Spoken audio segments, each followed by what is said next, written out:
this interesting, hopefully very interesting webinar, and all the people who have gone online from Oman.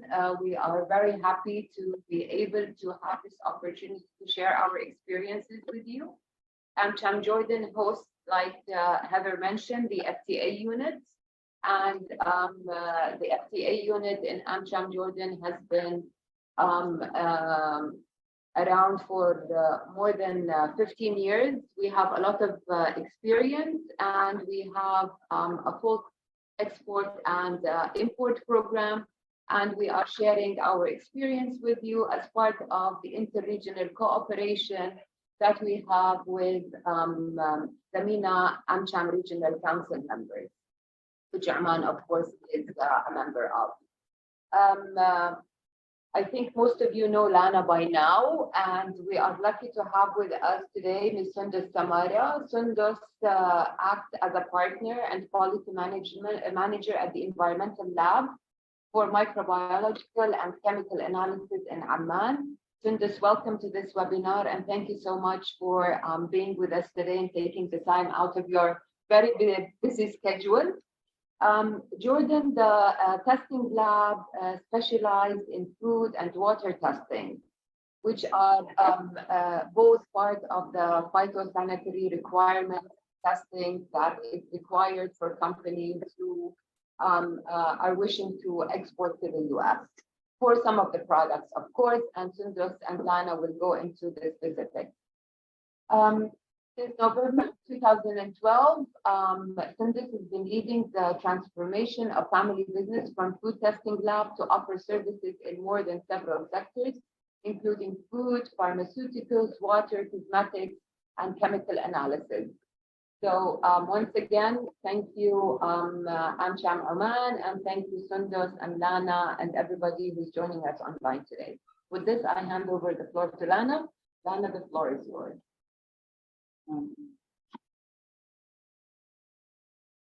Good morning, everybody. I'm just trying to share the presentation. There we go. This is as you know, I'm the lawyer, and I'm going to give you the general legal framework and the logical framework, and then Sundus is going to give us a live example focusing on processed food, which is the most challenging, but specifically how to enter the US market. Some of you have seen this slide before, but it's one of my favorite slides ever, because you can see it's a journey. These are steps that you have to pass through. We already covered the tariff barriers when we talked about what the US Oman FTA generally has to offer, and we're going to present you with a little leaflet, a little brochure that highlights the technical content of the FTA later on. So look for that.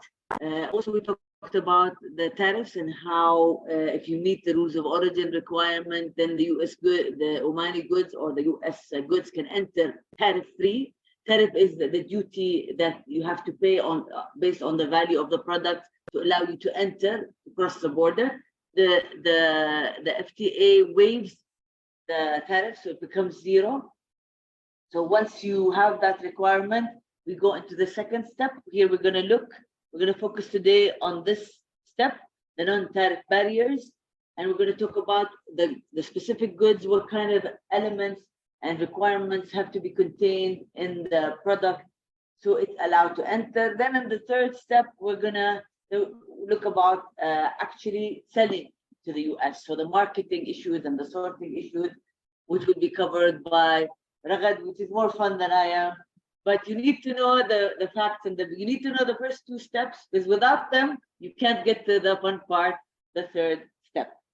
So non-tariff measures, as you know, we talk about sanitary and phytosanitary measures or technical barriers to trade. These are only two elements of these different kind of rules and requirements that come into play to protect issues that are related to human and animal health and safety and standards and quality of the products There are lots of rules about that, and each country has specific measures, and they're reflected in its national legislation. How do I protect the environment, for example, all the way to how do I protect the quality of the product, to ensure that when a person buys it, they actually get what they paid for.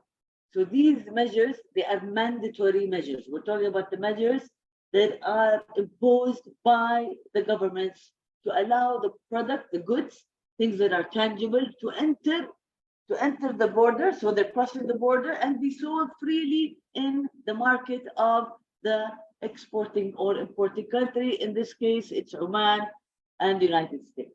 The best prominent features of this are the sanitary and phytosanitary measures. Here we talk about animal and human health and safety, and technical barriers, which are the technical requirements. So, and these rules, they are not strictly related to economic aspects. You have to think of them as they're related with the features that have to do with the goods and the quality of the goods. This is my favorite example when we talk about these kinds of measures. It's the electric fuse. We all travel.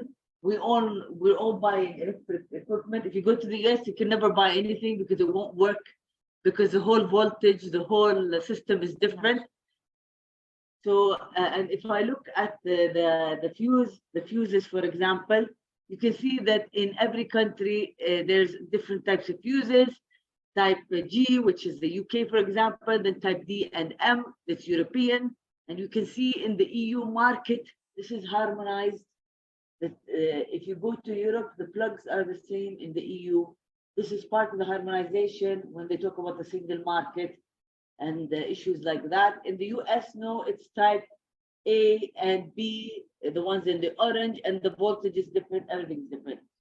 This, of course, has an effect on the product, the quality, where the fuse is manufactured, and can I sell the fuse freely in more than one country? So if I'm producing products, electric products for the US, I have to be mindful of the voltage, and it adds cost to the type of wiring and the plug that I have to attach to the good, as opposed to the product that I normally do for my local market.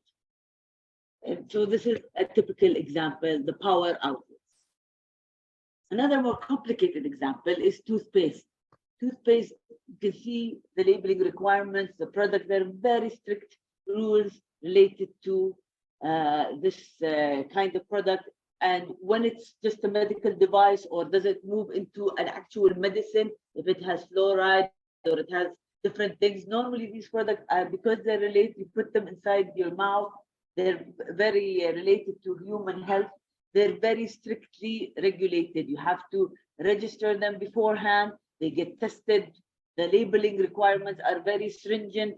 For example, these products are not allowed to enter Jordan if they do not carry an Arabic label. Why? Because every person, they have a right to read it and know what's on it, when it was produced, how even to store it. So all these things are very critical, and you can see, we all know the ISO organization, which puts in standards. These are kind of international standards. We'll talk about a little bit about that, but I just want to flag here that the international organizations and international standards are very critical in development and formulation of the national standards, and how and what's considered burdensome and allowed and not allowed. We have a slide about that later on. We're going to talk about it. But you can see the label is very detailed. Exactly, it has a lot number, an expiry number, the bar code, and lots of requirements for what's in the product, how to use, different things like that.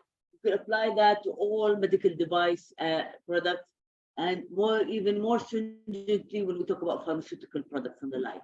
Another example, electric appliances.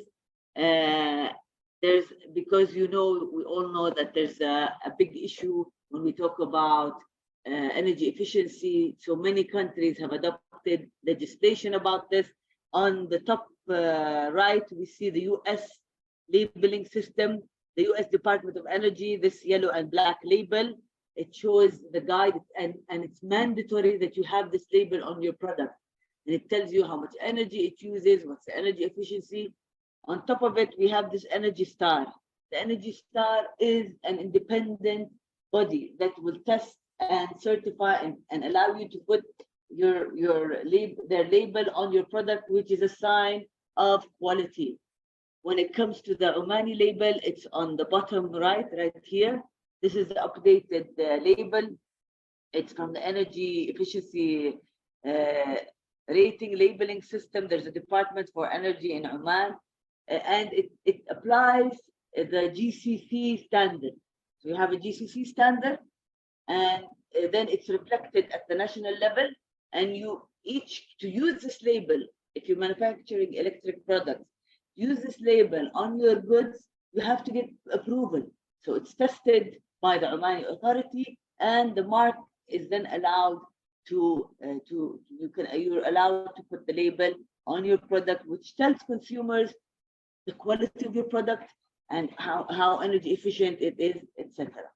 Remember what I said, that it follows the GCC standard. So if you saw the first and second presentations, you will recall that Oman is part of the GCC, which is a customs territory and an organization for collaboration and economic integration.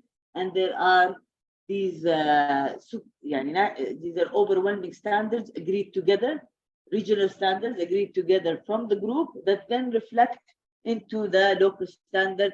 It's a bit like the European Union single market type product, where they have a standard and the standard applies to everybody and they adopt it exactly, for example, like the power cable situation. So these are just some practical examples to give you a feel of what we're really talking about and how it affects your day-to-day life. Your computer, just look at the things around you in your office where you're sitting now. You'll see that they have a label, that there's the requirements on them, from your PC to the water bottle, and they're telling you as a consumer that this is safe, and you have the trust that, okay, the government are monitoring this and making sure that you can use it, it's safe for you. It's safe and appropriate.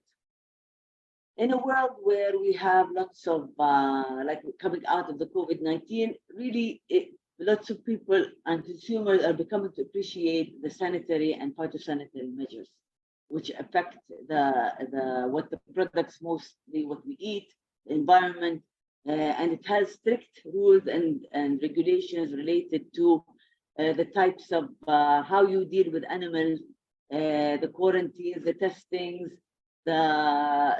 even the pesticides you use on your fruits, all these different things that are then monitored by the authorities. We're technical barriers to trade. Again, we're talking about what are the requirements, what you're allowed, what the labeling rules are, what material you're allowed to use in your production. The most famous example is asbestos, or even lead.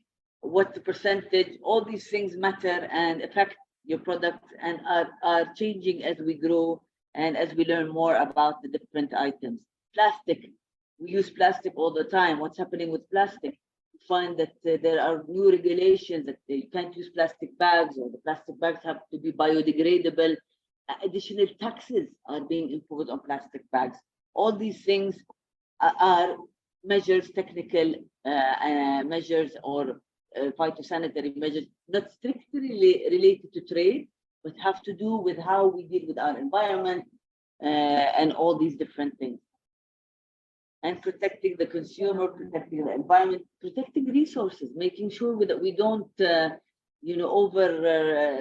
overmine or overproduce, all these things, over-export, even protecting our local, our domestic consumers to ensure that they have the products that they're used to. I'm going to give an example about that later on.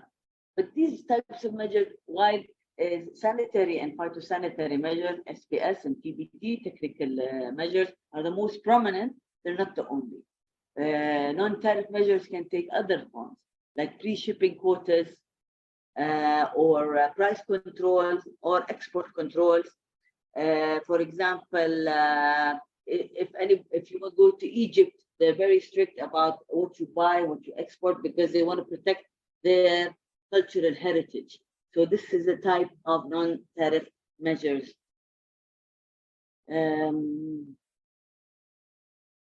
Licensing, lots of countries will require a pre-licensing to allow you to export. I think we talked about the slide. Price controls, we talked about it. Export controls, I think we missed the slide. Here, pre-shipping requirements, a big example for that is fumigation. So to allow you to ship the product, you have to have fumigated it. You're not allowed to use, like for example, wooden pellets. Why? Because the pellets might have, they're wood, so they might have living organisms in them. So things like that, how you ship. For example, if you're shipping food and it has to be in a specific temperature, it almost always when the food arrives, it will be tested to make sure that you maintain the temperature control on the product. Trade remedies. If you recall, we talked about safeguards and anti-dumping duties.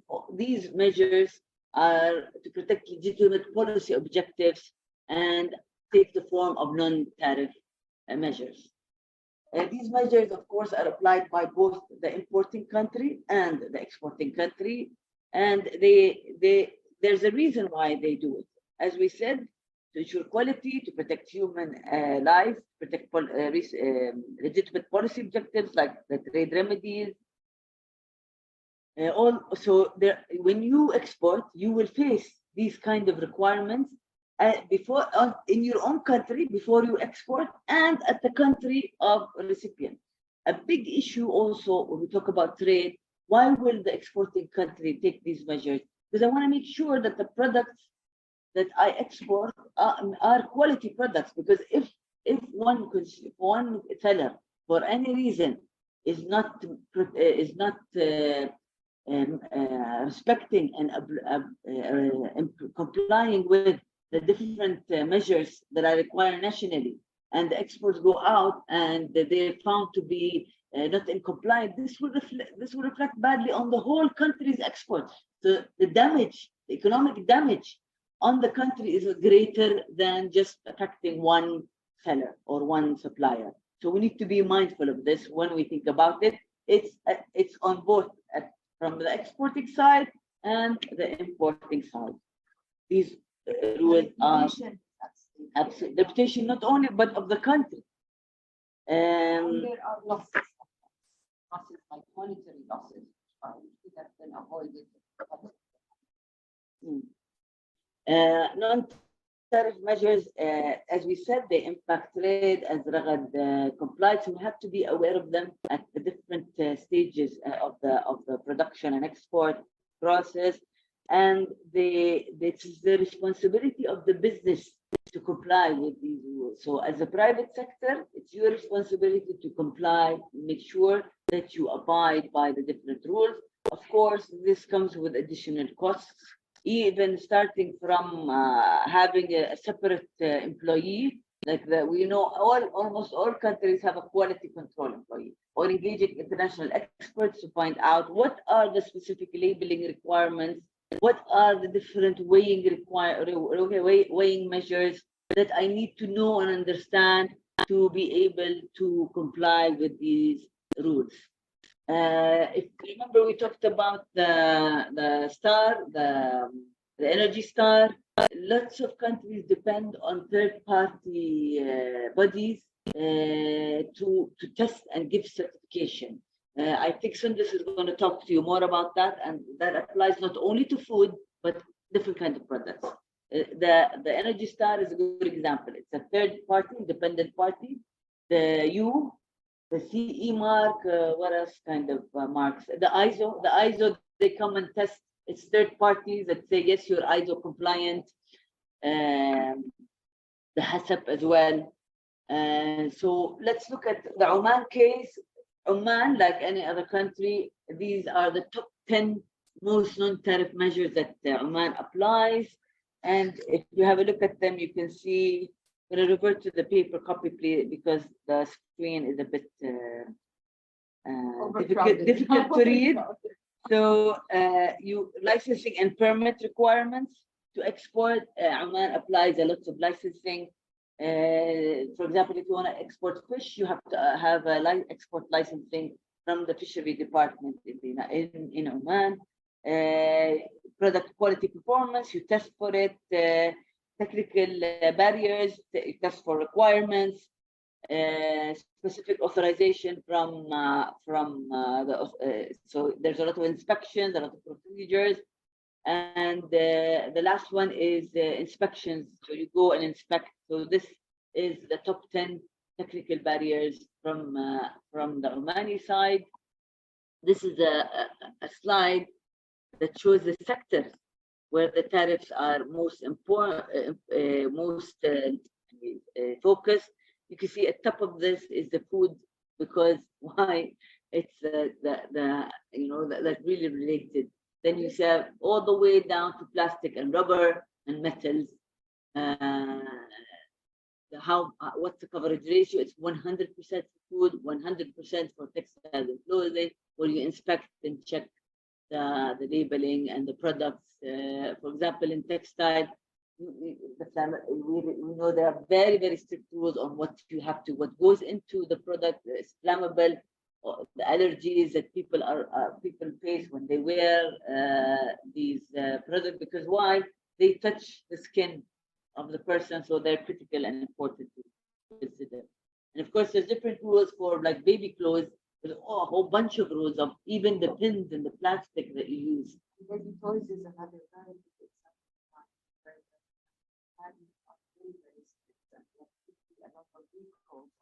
Absolutely, absolutely. They're very also the international requirements, and the Arab League works on all these rules as well. For the United States, the labeling, they watch for the label most critical. You have to be aware of this because everything in the US labeling is different. The measurements are different. I don't know, Ragad, would you like to comment, elaborate on that? Well, basically, like just as a very, very simple example, here in Jordan, we apply the metric system, which is basically grams, kilograms, and meters, centimeters. Why in the US, those of you who are familiar with the US, all the labeling requirements have to be in feet, they have to be in inches, they have to be in pounds, and they have to be in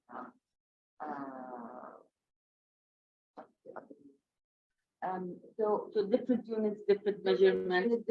And one more thing that I think Lana is important to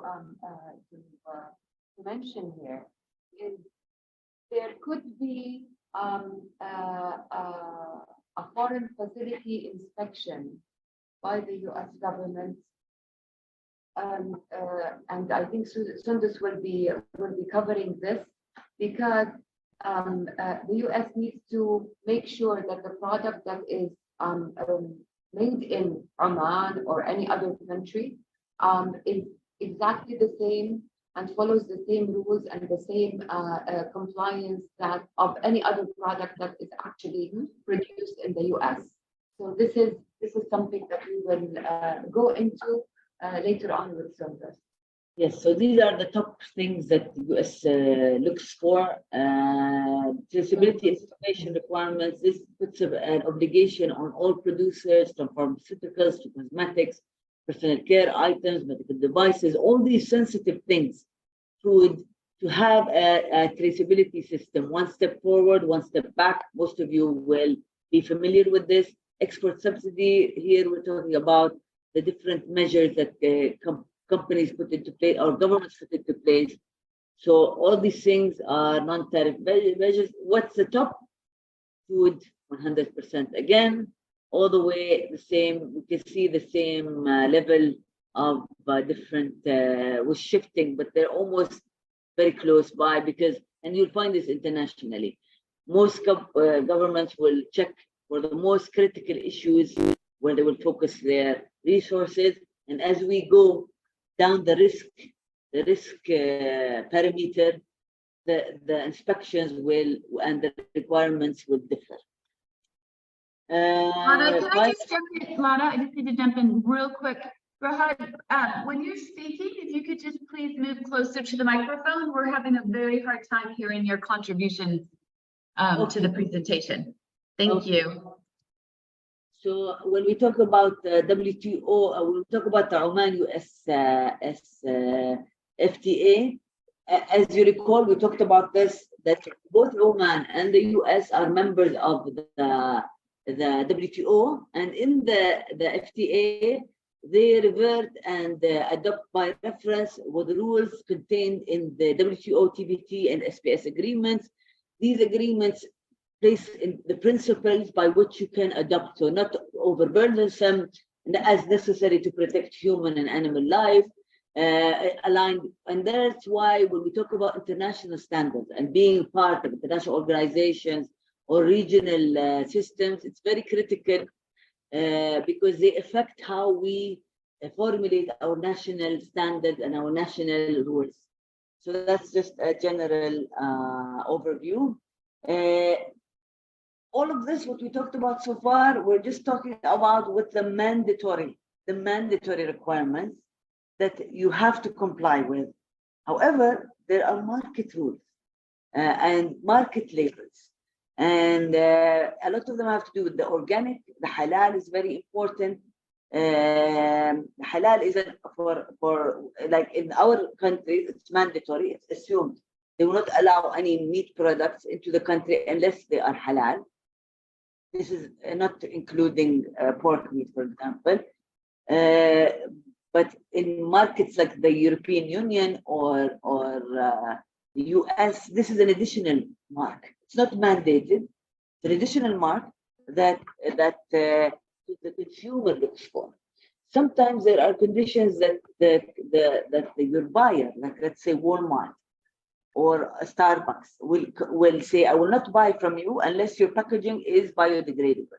I will not buy from you unless you apply fair trade procedures. So, and there are, like the Energy Star, there are parties that will come and inspect and make sure and give you the mark, make sure that it's organic. That's, for example, organic. Now we see governments are moving more and more to putting into these rules, organic rules, and requirements on how you use the label, etc. The biodegradable, all these things are the market or the buyer requirements, and we can see that the government is rushing to catch up with the market by, for example, the easiest example is organic or fair trade mark or biodegradable mark, all these things. Absolutely. So with that, I'm gonna stop now and I'm gonna give the floor to Sundus that's gonna give us a specific example. Please, Sundus, go ahead. Thank you everybody for listening. We're here after for any questions. Go ahead. ما في صوت بدك to unmute. Everyone, I will be sharing my screen now. Please.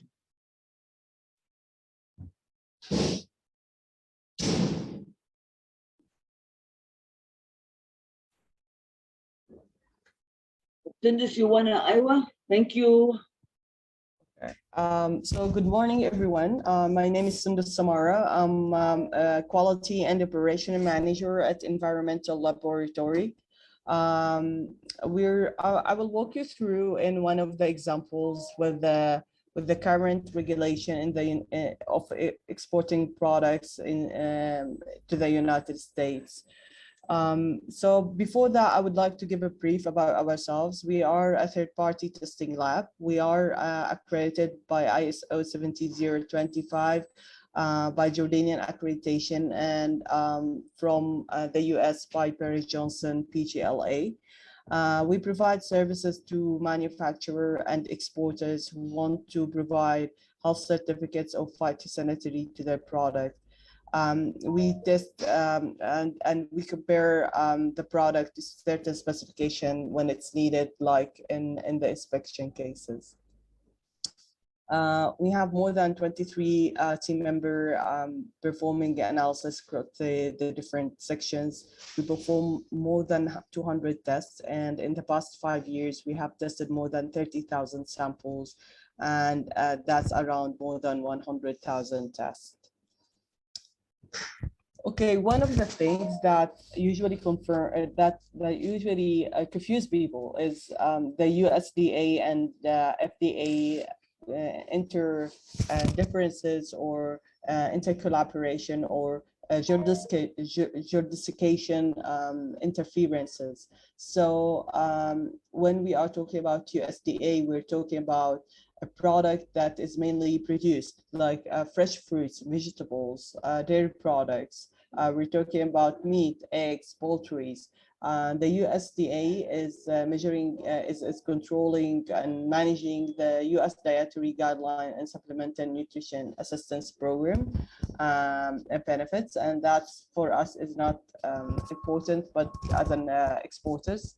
But it's very important for us to understand that anything that goes into fresh fruits, produced meats, egg, whatever, it goes under USDA jurisdiction, not the FDA. Under that FDA, all processed food, nutrient fact label guidelines, it needs to follow the FDA. Of course, the FDA not only controlling the food, but also the drug, cosmetics, health and medical tools, etc. The importance of this understanding is it would help us to understand what do we mean by phytosanitary and what do we mean by health certificates.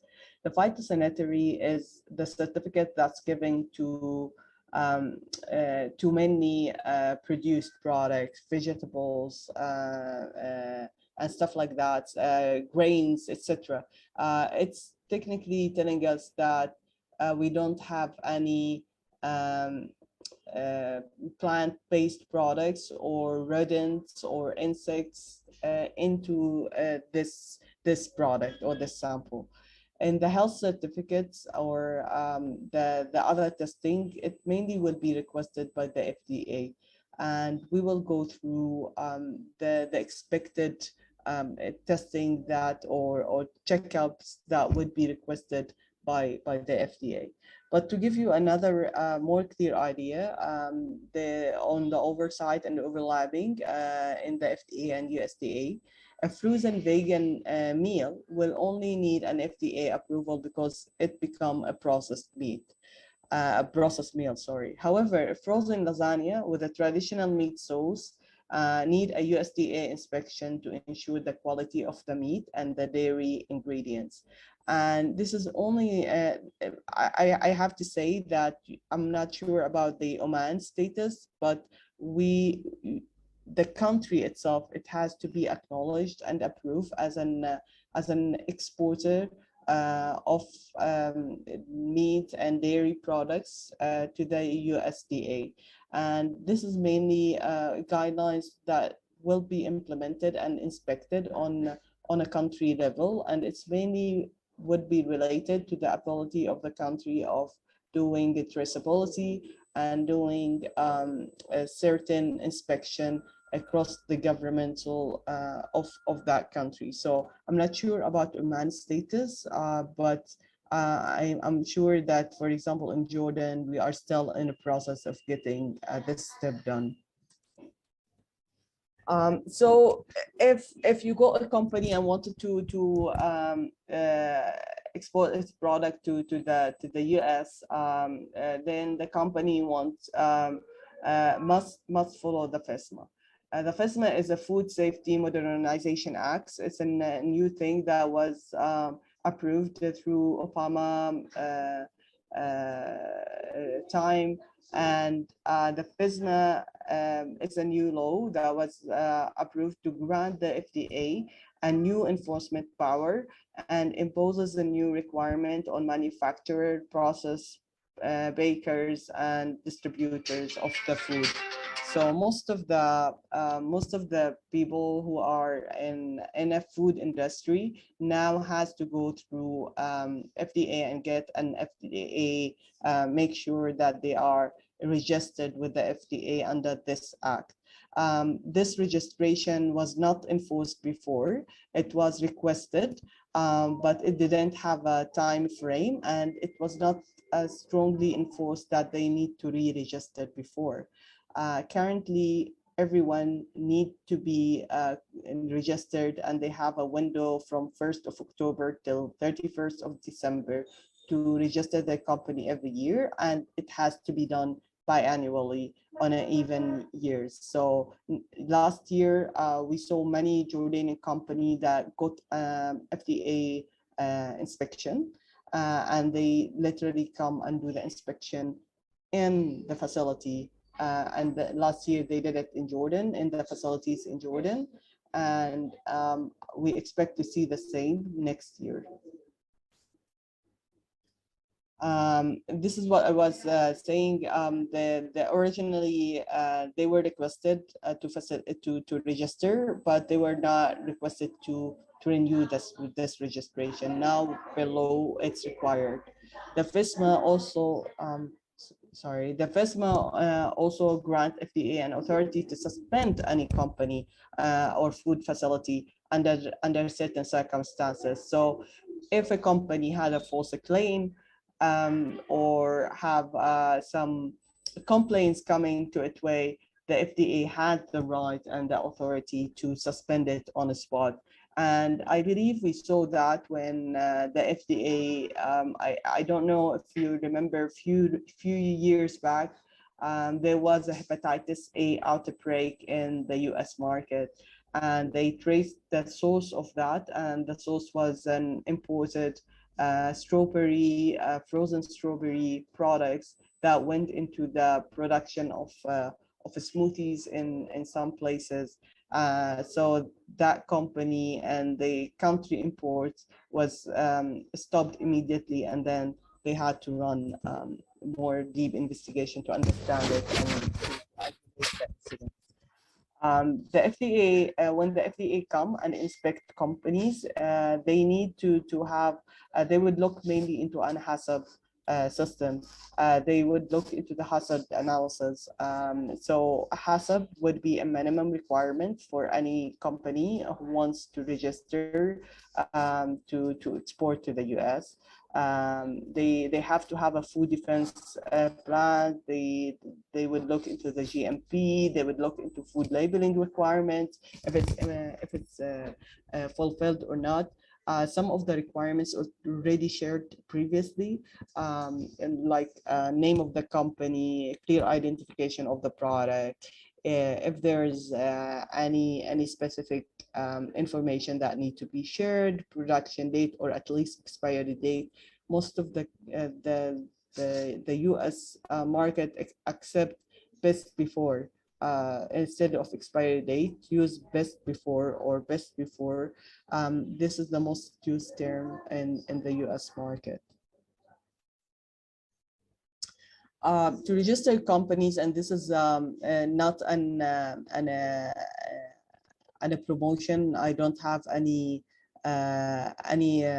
benefit of sharing those, but those are good examples of companies that can help the company registered with the US FDA. They can help the companies acquire a unique name or a unique number that would be required by the US FDA across the process, or before they start the process. So inquiring unique facility number is one of the things that must be started.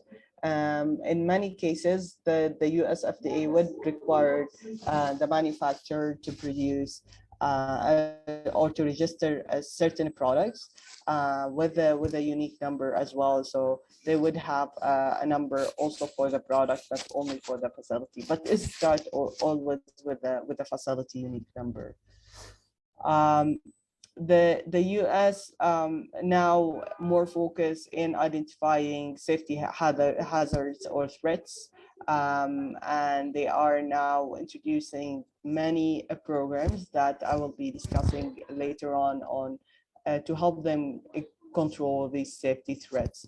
The safety threats is mainly either toxins like heavy metals, arsenic, lead, mercury, whatever. Mycotoxins is, and they want to cover the toxin that naturally occurring mainly in raw material and would be carried on into the finished product. And that might cause a serious issue on the or hazardous issue um, uh, on the future on the futures.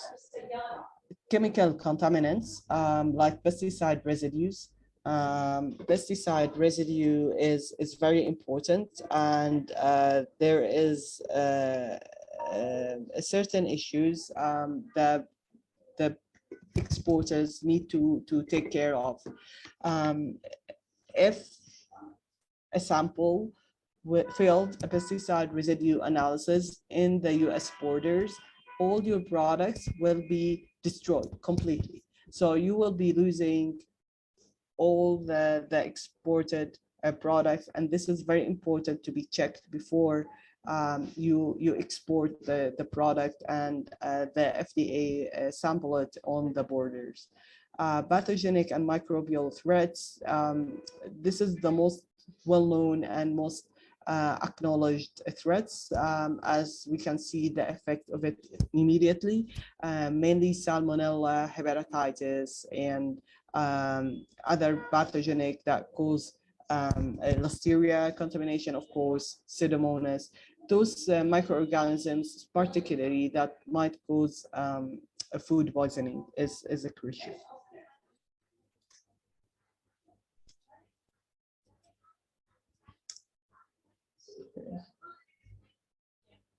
Okay.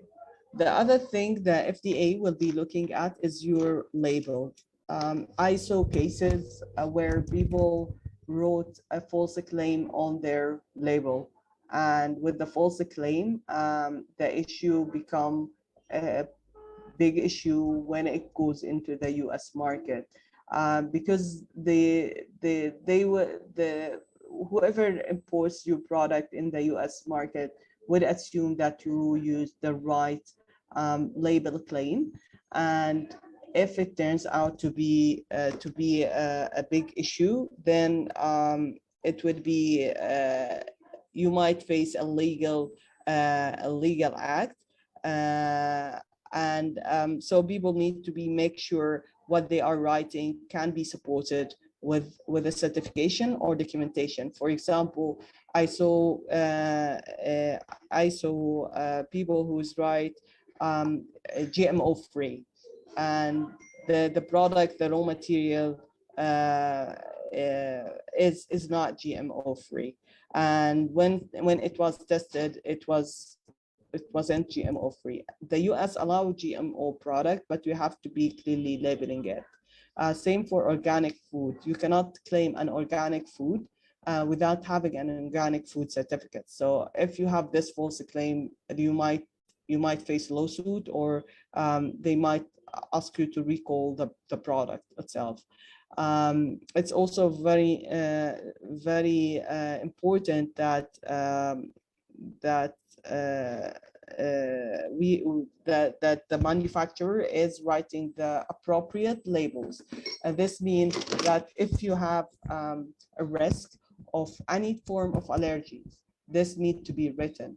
If it contains certain type of products that you need to claim it or to announce it, it needs to be announced. For example, using high sugar, or using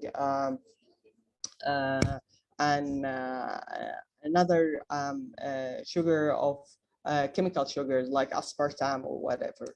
You have to claim this. If you are using additives, colors, this has to be claimed, clearly stated on the labels, and it should not be kept away.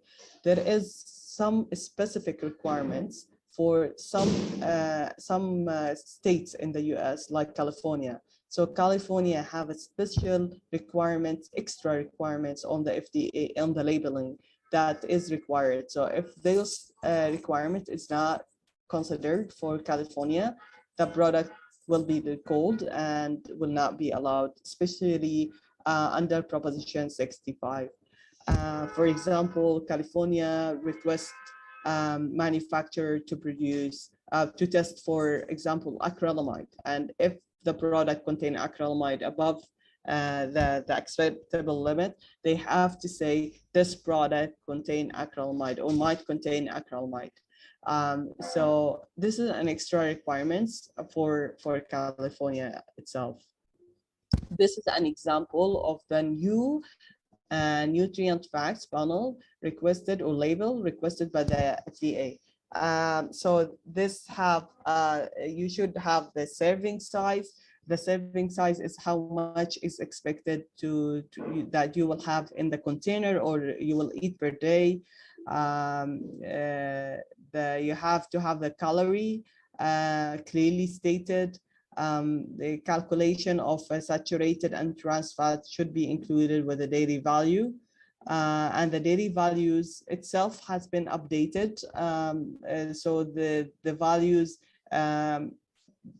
or the acceptable values per day for an adult male or an adult female has been updated in the US by the US FDA. So manufacturers need to make sure that they update their daily values. They change some of the nutrient requirements. So now you have to test for vitamin D, calcium, iron, and potassium. It used to be different, by the way. They used to require vitamin A and different analysis on the nutrient here. But now this is the final version that need to be followed. So any manufacturer that they don't have the nutrient fact in this format, they need to update it. As I say, there is a new regulation under FSMA. Since the US FDA is requiring to or claiming control over food, they created a laboratory accreditation analysis for food, and they, as Lana was saying, like they give the authority of accrediting the lab into a third party. So if you go into the website, I shared the link here. If you go into the FDA website, you will see a list of entity that allow to accredit the labs. The labs that will be accredited by lab, they have a special requirements, and those special requirements would include at minimum the following. They need to collect the samples in a certain way. They should have a specific a sampling plan with the images that go into the report. The report itself is have a special guidelines that include every single step, and it has to be submitted to the US FDA after it's completed for a product. The FDA would be requiring certain items to be tested, and before it's being tested, the importer needs to send a request to the FDA saying, I need to have an inspection on my product, and this must be at least 2 weeks before the day of the inspection. Once they approve the request, they would be approving the lab that would go and collect the sample. The lab would collect the sample and test for specific tests. They already identify high risk test per product. For example, in egg, they want to see salmonella. And herbs, for example, thyme, tahini, they want to see tahini, they want to see also salmonella. But for example, for thyme or for sesame, they would like to see pesticide analysis. So with every one and every step, they would be requesting specific tests for specific products, and it's needed pre-approval before we collect the sample. And once the sample is collected, it will be collected most of the time on the borders. the manufacturer or the exporter need to have at least 10 consecutive passing samples before they are removed from the red. They remove their product from red sign into a green line for future export. As I said, the proposition of California 65, it's contain all the possible contaminants and the risk for them. They also want to see the concentration of those values calculated on a daily value, on a daily consumption value, and if the value doesn't meet the guideline by the California guideline, they would be requesting them to finish the or to claim it and to label it on the labels. Again, I cannot emphasize more on what must be written on the label, because you might find yourself under penalty or under a special or under lawsuits or whatever. This is different. So make sure that you follow all the FTA guideline or any special guideline that is needed. With that, I conclude. Thank you.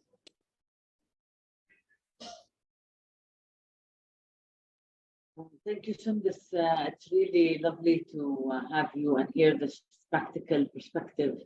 I'm always learning something new, so we really appreciate your presentation. I don't know, Heather, if I guess we'll wait for Heather, but basically, there she is. Okay, go ahead. I'm still here. Yeah, that is fantastic, Sundus. I really appreciate it.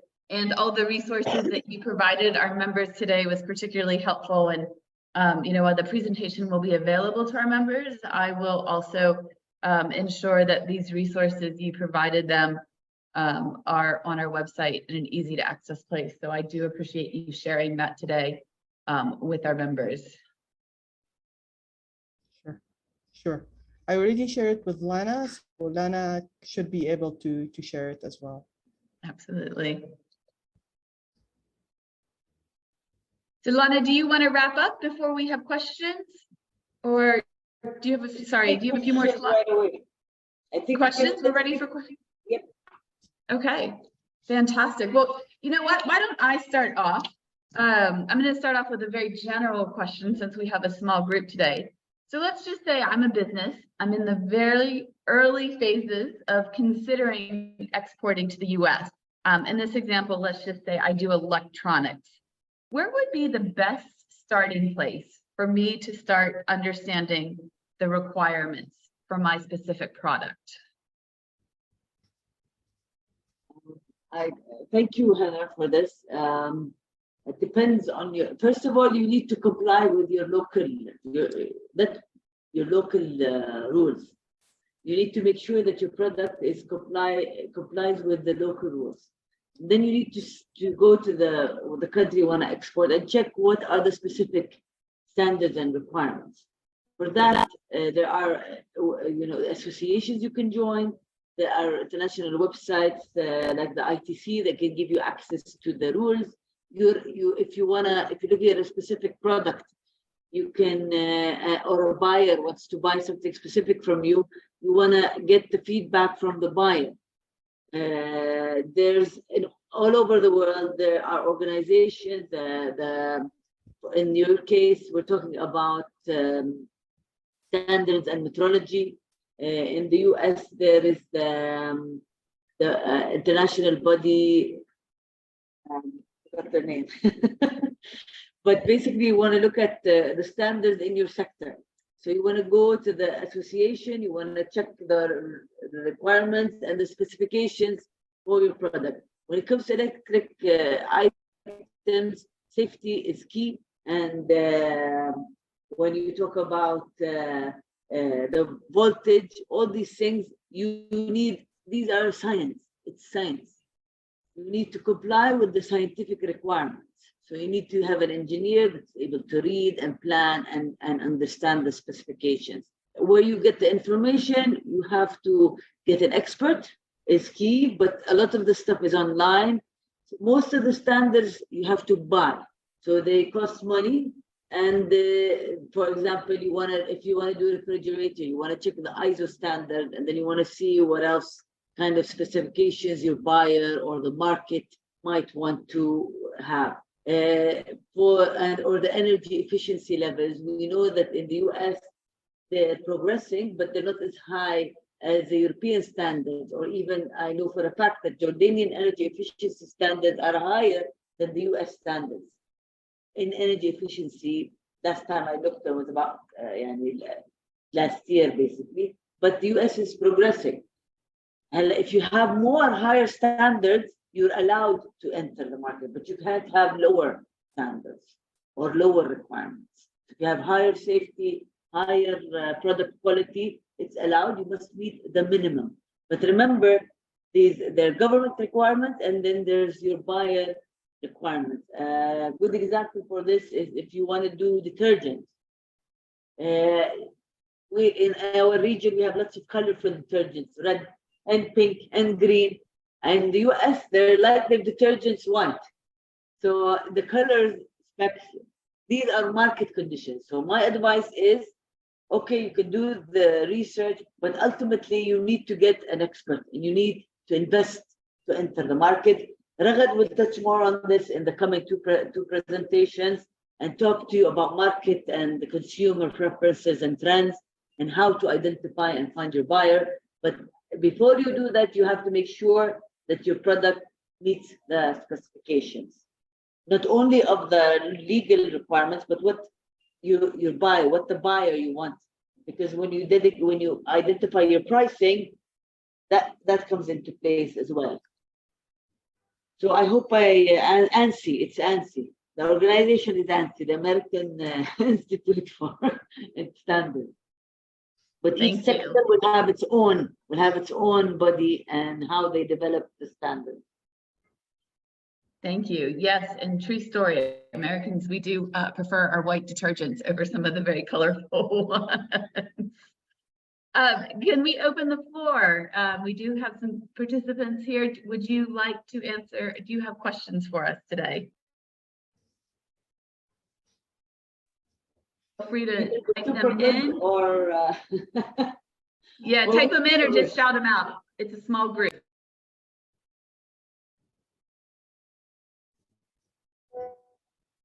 There's the messages in the chat. Yes, the recording will be available. So for Dimitri, the recording will be available. You can have a look either. And of course, you have our contacts if you want to contact us. We're happy to address any questions that you have.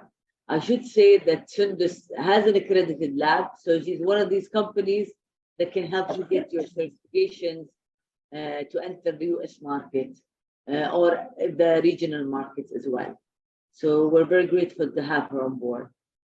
But I have to say that remember, this has to be done with the approval of the FDA before anything to be done, whether with us or any other authority. It has to receive an FDA approval before even requesting the test. It has to be approved before we are allowed to collect any samples.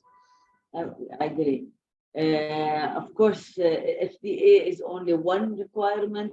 You need your product as a company level. You have to have, for example, a DUNS registration. So it's not as simple, but awareness of some of we just gave you a very high level of the rules.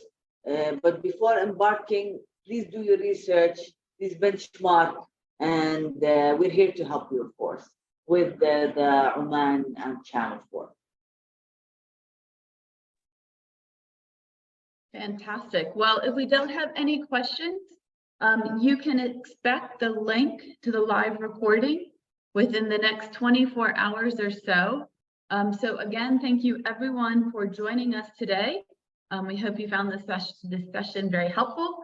And if you do have friends or colleagues or associates that are particularly in the food, thinking about exporting food to the US, by all means, share them the link, share them the resources, or have them get in touch with us so we can share this presentation with them.